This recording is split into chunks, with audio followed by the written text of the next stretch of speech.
Normal ba nag-echolalia ang 3 years old na bata pero may ibang tanong naman na tama sagot niya? Anong echolalia? Ibig sabihin nanggagaya. Nanggagaya? Oo, yung sinasabi mo ginagaya niya. Di Word ba- for word, verbatim. Medical ano yun?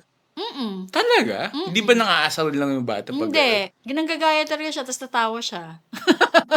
Talaga Di mo ba medical eh. napapansin kay Lia yun? Ginagawa niya. Yan, Pero ano ko ginagaya- yung nang-aasar lang siya eh. No.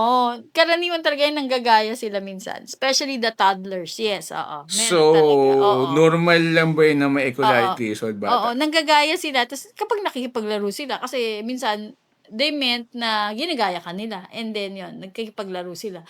But, syempre, yun nga, dapat, hindi siya palagi. And most of the time, dapat, pag tinatanong mo siya, appropriate yung answer niya sa mga questions Oh, mo. may tanong naman daw na tama yung sagot. So, kailan nagiging red flag yung echolalia? Wala talaga siyang sinasabing galing sa kanya to Inuri- communicate. Ibig sabihin, lahat ng sinasabi niya is echolalic lang. Ginagaya niya lang. May na-experience, may naging case ka na bang ganyan?